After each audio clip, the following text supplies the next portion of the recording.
we've had Christmas, and we've all been finishing off all the Christmas chocolate and whatever, and then all of a sudden Lent turns up, and I find most years I get to Ash Wednesday and go, I haven't even thought about what Lent is about, and we live in a culture where actually quite a lot of our people around us do actually know about Lent, and maybe they give something up, and it can be easy, I think, for us, even though we're serious Catholic Christians, it can be easy for us perhaps to live Lent in quite a superficial way, because we've just been brought up with this idea of you just give up chocolate, and that's what Lent's all about, or we give up tea and we demonstrate to ourselves that we can in fact live without caffeine, whatever it is. And I think last year I used the example of, at some point I used the example of my friend Nikki at university, who didn't have a Christian background but was completely and utterly obsessed with tomato ketchup. So much so that if you looked under Nikki's bed at university, there were ketchup bottles under her bed. Nikki ate ketchup with absolutely everything. But every year, because she had this huge addiction to tomato ketchup, every year when we got to Lent, even though she wasn't Christian, even though she didn't come from a Christian family, Nikki would give up tomato ketchup. And I think essentially for her, she needed to be able to demonstrate to herself that she had the power over the ketchup, and that in fact the ketchup did not have the power over her. And so it would be a kind of opportunity for a bit of self-mastery, and by the end of Lent she'd feel good about herself because she had demonstrated that she was in control of the ketchup and not the other way around. And then she'd go back to the ketchup again. But I think actually for us there's something so much deeper that we can live during Lent. So I just want us to reflect just a little bit on that this evening. I think what Lent is much more about is about the principles of integrity and renewal. Integrity and renewal. That it's an opportunity that we're given to just evaluate our Christian living and to renew it, to start to live it in a deeper and more faithful and more wholehearted way. Because we know what life is like, in the reality of our daily and weekly lives.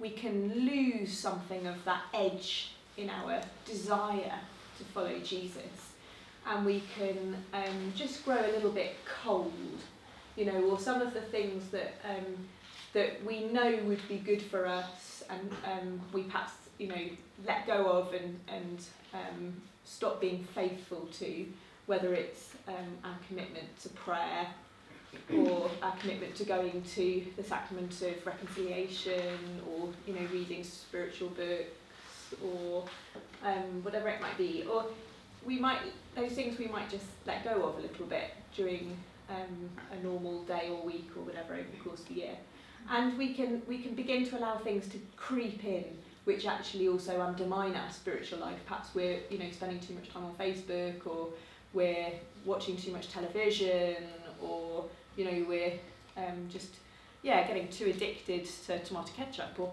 sugar, chocolate, whatever it might be. And so in Lent there's an opportunity just to re-engage with the integrity of our Christian lives and renew the sort of zeal with which we live that, and the wholeheartedness with which we do it. In the Rule of St Benedict, he says that we should renounce ourselves in order to be free to follow Christ. And I think that's a really telling phrase, to renounce ourselves in order to be free to follow Christ. So the purpose is to follow Christ. We want to be free. We can only follow him if we're free. So there's a desire there to live for him, to be close to him, to follow him. But if we want to do that, there's got to be a little bit of renunciation that goes on as well, so that we've got freer hearts. So part of what's going on in Lent is just to make a bit more space for grace, because God's wanting to get into our hearts and really soften our hearts and take away the hardness and the half-heartedness and the lukewarmness and all of that, and to give us a real spiritual longing. We just need a little bit more kind of openness to that work of his work of conversion in us. So, what I would say is, as we come close to Ash Wednesday and then begin Lent, try and have a really good think and prayerful reflect on where within yourself, in your heart, and where in your life is there a need or an invitation to grow in greater freedom? Where perhaps are you just not terribly free at the moment? You know, you're a bit too attached to something. It's kind of filling up your heart space and filling up your life space in a way which might be causing your relationship with the Lord to grow a little bit cold. Where is that invitation of the Lord to fill a conversion? Or where perhaps there's, you know, a little bit of commitment or discipline just gone off and needs to come back on track again, and we need to just kind of rebalance things. St. Benedict is eminently sensible about Lent. None of this stuff about, you know, massive heroics or whatever of kind of, you know, completely cutting out or giving up X, Y, and Z. Or, I mean, we were joking with Anna about what she should do for Lent, and we went through giving up heating, hot water, her bed, all human interaction. I'm doing all of them. Her hair, deodorant, all washing. Yeah, hygiene in general. Yeah.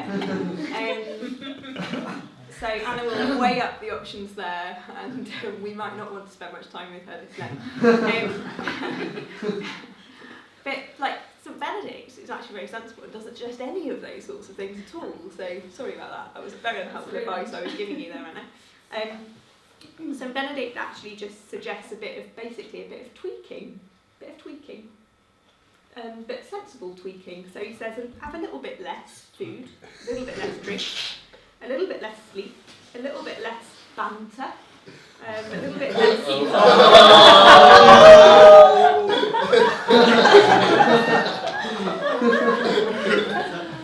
a little bit less laughter, and unedifying chatter.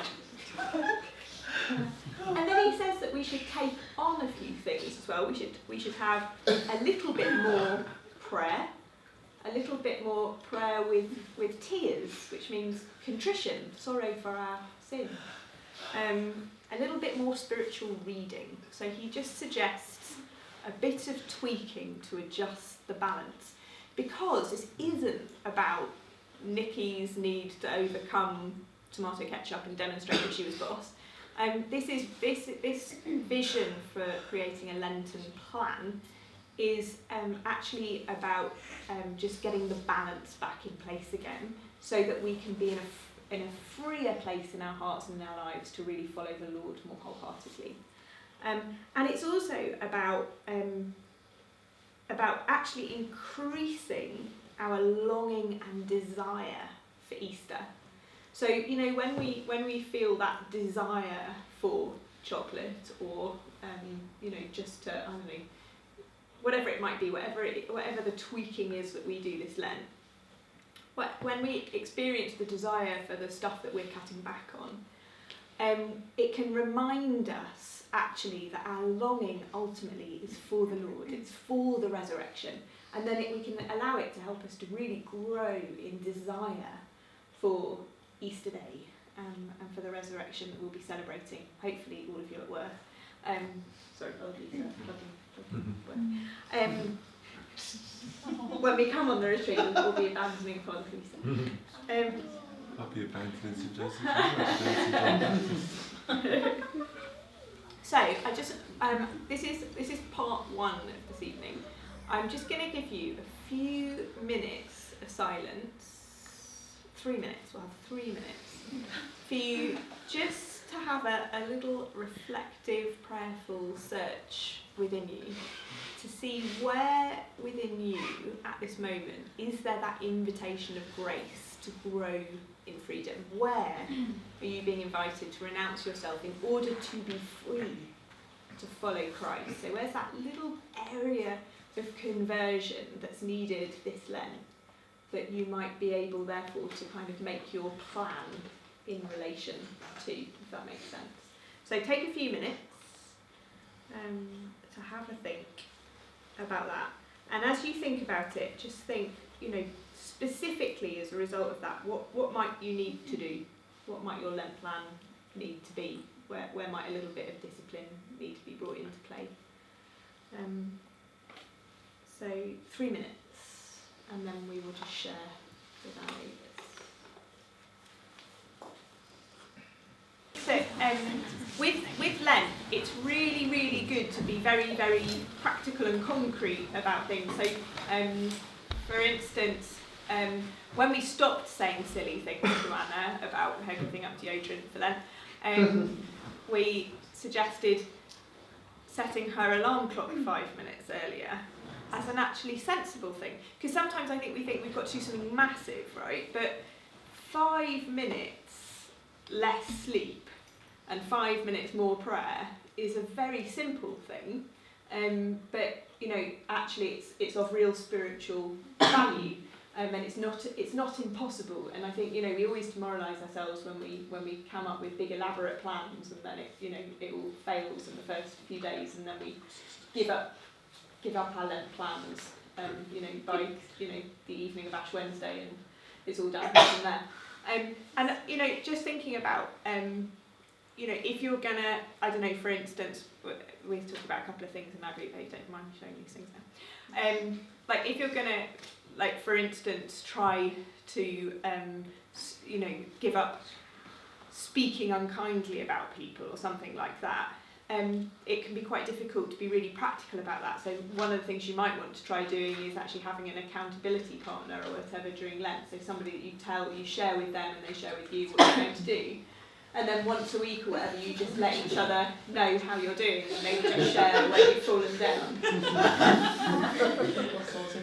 Because I think, actually when you fall down and you share with somebody else that you have, you're not doing so brilliantly, you can kind of encourage each other and get up and carry on. So one of the things we do as a community is once a week during Lent, we share with one other community member how we're doing in terms of trying to improve the way that we speak. And so, if for one person it's that, they're gossiping about people, then they have to be more aware of how they're speaking, and it helps you to be more aware, and then you're like, oh yeah, actually I am going to work on this, and I can work on this. Or if you're critical, or if you're indiscreet, or whatever it might be, or just talking too much when it's not necessary, or whatever it is, then by sharing about it you can kind of help each other and give each other encouragement. And don't forget those really obvious sorts of things, like, something else we were talking about was, for us in community, we don't use our mobile phones until after morning prayer. So the beginning of the day can really begin with prayer rather than with Facebook or internet or, the news or whatever else we might kind of allow in. So we can really give God that prime moment in the day. So it might be something really simple like that for you, actually, just to say, right, I'm going to get an alarm clock rather than using my phone to get up, to wake up, or put my phone on flight safe mode, or have it on an alarm setting whereby it's switched off and it comes on and switched off again, and not use your phone until after 8:30 or whatever, so that actually you can give God that space in the morning, and begin the day in that really healthy and wholesome, holy way. So little things, be really practical and be really concrete, because the more concrete you are, the more, in one sense, the easier it is to stick to a plan during Lent. Brilliant.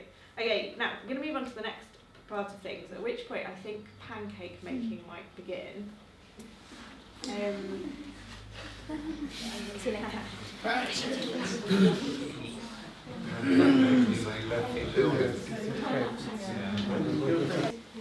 During Lent, the Church encourages us to think very seriously and to act very seriously around the question of almsgiving. So we talk in the church about prayer, fasting and almsgiving, and I just want to say a few words about almsgiving. The Church has always taught the principle that we should give what's called a tithe. And tithe literally means tenth. So I know I've talked about this before, so some of you are familiar with the idea. But that idea that we actually give a tenth of our what we have to the church, to support the mission of the church. And actually, nowadays in the church, we don't tend to teach this that much, which is why our generation are known as the generation who don't give to charities and don't give to church, which is actually the reason why chuggers were developed, the idea of charity muggers, those annoying people who try and mug you on the street for the sake of a charity. That developed because of a research, some research that was done into our generation, because we are completely uncommitted to charities as well as to political parties and other such things. So I think if we think about kind of alms giving during Lent, or we think about being committed to regular giving to the church or to a charity, it might be that in your mind you're already going, no, that's for someone else. That's for someone who earns more, or that's for somebody else in a different circumstance, or that's for people of my parents' generation, or that's for people whose lives are more stable or more sorted out or more secure or whatever. Or it may just be you've actually just not thought about it. It's never really crossed your radar to think that much about this idea of giving. And I think we can have some quite misguided understandings about material possessions and money and all of that, which actually mean that we don't really recognise the spiritual power and the spiritual value of giving. So, we're going to watch a short video by a preacher called J. John, who's going to tell us about donuts.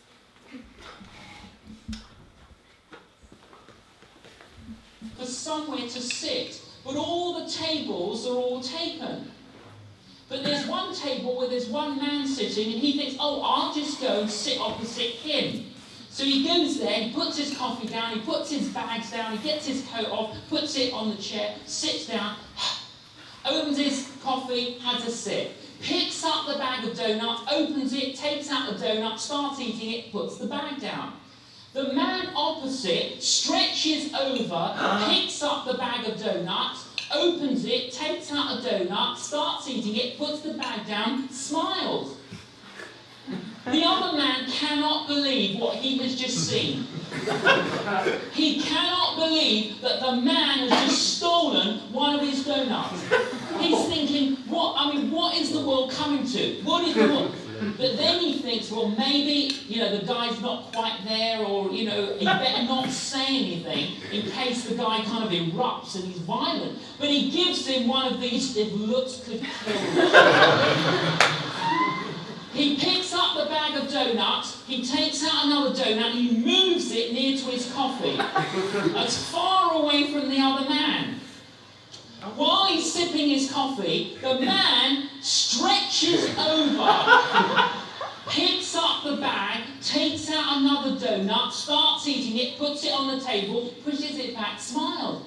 The other guy can't believe he's done it twice. He's stolen 2 of my donuts. He's amazed. He can't believe it. He's really angry. But he decides not to say anything. Anyway, the man gets up to leave. So the other man thinks it's about time you left, you donut thief. He put his coat on, he picked up his bag, and he then picked up the bag of donuts. There's one donut inside. He takes it out, he breaks it in half, he puts half in his mouth, puts half on the bag, he moves the bag, he smiles, he waves, off he goes. The other guy thinks, I'm not touching that donut, you donut thief. You're probably full of infection. Anyway, he looks at his watch, oh, it's time for me to go. He gets up, he puts his coat on, he then bends down to pick up his bag, and sitting on top of his bag was his bag of donuts.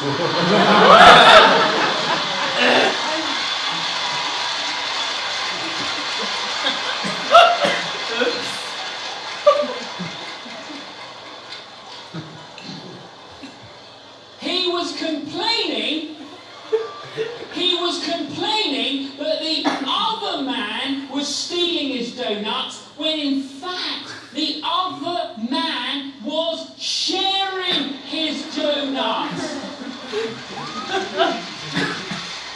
Now, listen to me.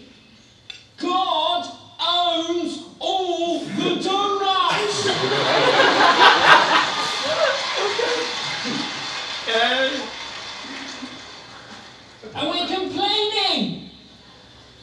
We're complaining, and God owns all of them. He owns all the donuts. Listen, every week we get a bag of donuts. God gives us a bag of donuts every week. Inside there are 10. God says, take one of the 10, give it to the church that you go to. Okay, that's called tithing. Okay? So, you give a donut to the church that you go to. Right? They're God's donuts, so don't complain. They're all God's donuts. He just says, give one to the church that you're part of. So important, isn't it? Yeah, now you're left with 9. And you need 11. Hey, I need 11. I've just given one away. I've only got 9. And what is incredible is, if you need 11 or you need 12, somehow, the 9 becomes 12. Somehow the 9 becomes what you need.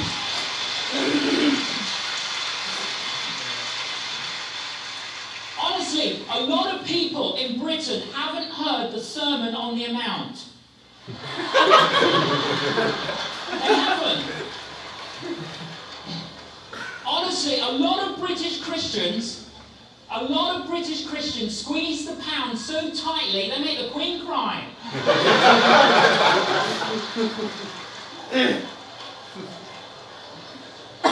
You got 10 donuts. God says, give a donut to the church that you go to. You got 9 now. See? 9. Some of us need more, and it either stretches or somebody comes along and says, could I give you 2 donuts? And you say, oh, yes, please. Now, some of us got 10 donuts, we give 1 to the church, now we're left with 9. And we don't need 9. There are many people here, I would say thousands of us here, that we need 11. But I would reckon there are thousands of us here who don't even need 9. And so what does God say? Right, I want you to give a donut to Joyce Myers so that she can go on TV every day. So you give one of your donuts and you become a monthly supporter.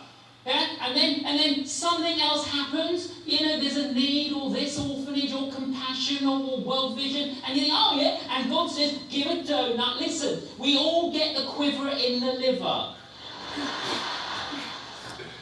And you and I cannot outgive God.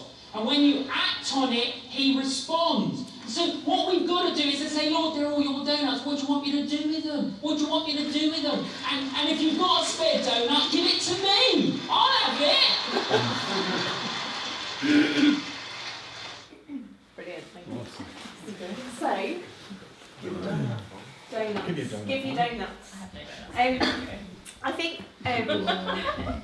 I think one of the really important things about understanding this principle about tithing is that we build the church together.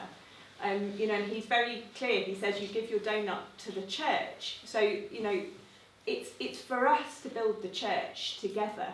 And actually, we're called to be co-creators of the church, which is why giving and giving generously is so important. Together, through Deep Waters, through St Joseph's, through the church in East Brighton, and none of us is called to be a passenger or passive on that journey. There can't be passengers. Actually, we're all invested in that.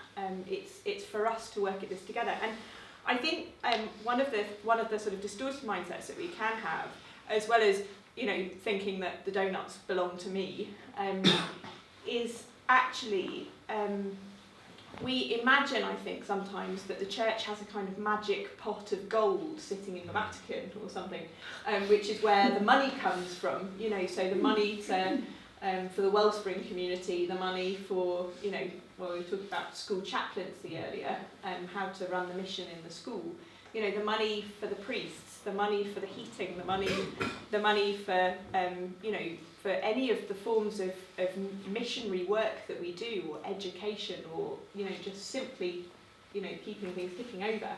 We imagine there's a magic money pot sat in Rome that pays out into all of this, but actually the money for this church that we build together, the money comes from the church, and we are the church, you are the church, you and me.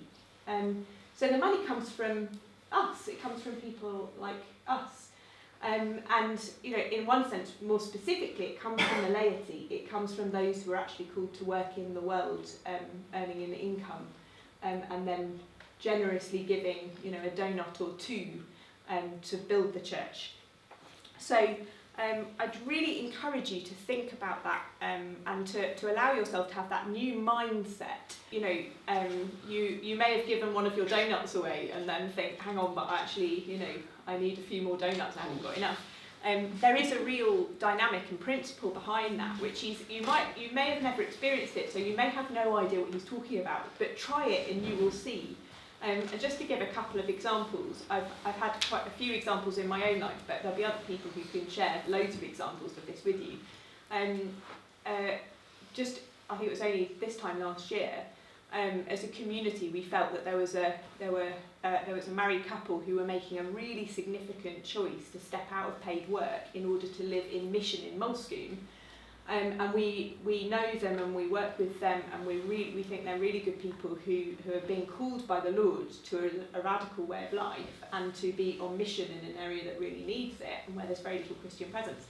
And we really wanted to be able to support them and to give them encouragement that this big risk they were taking in stepping out of work was one that was, taking this risk was a great thing. So we wanted to support them. So we had a community discussion, because as a community we support various individuals or projects or areas of mission and charities and things. And we had a discussion as a community, and we said, well, we're in a deficit budget as a community, right? I am responsible for the well-being financially of 12 adults and 2 children. I have to be responsible for making sure that we have enough money, but we're in a deficit budget. So we actually haven't got enough money, so we haven't got enough donuts, right? In one sense, the responsible thing is therefore don't give any donuts away. But actually, we know that that's not a good spiritual principle. The Lord loves it when we give money away, and He gives us more back if we do that. And we wanted to give them encouragement, so we said let's give them something. And so we all spent a little bit of time praying about it and said named different figures of what we perhaps felt was a good figure to give. And we agreed that we felt we should give more than we were able to afford. So we decided to give £600, which was more than we felt we were able to give. We could have given £100, we could have given £500. We thought, no, we're going to give £600 because that feels like it will give them encouragement and might be a nice surprise for them as well. And we did that, and I there's that moment in me where I go, you can't afford it, but it's the right thing. We want to do it. It's great. Let's bless them with this, And the following week, completely unrelated, from 2 members of Deep Waters, totally unrelated to this decision we'd made. They didn't know anything about it. They've got no connection with Sean and Faye. This couple from Deep Waters give us a cheque for £1,000. Oh, yeah. So, that is the dynamics. You give a donut away and the Lord gives you 2 back. And I have seen that pattern again and again and again, that when we're generous, the Lord outdoes us in generosity. So, the Lord owns all the donuts. The Lord outdoes us in generosity, and we together build the church and are responsible for co-creating the church. And so I'd say really, really to give you encouragement this Lent, to think about almsgiving, to think about tithing, and to think about how you're investing in this church community through your financial giving. Great.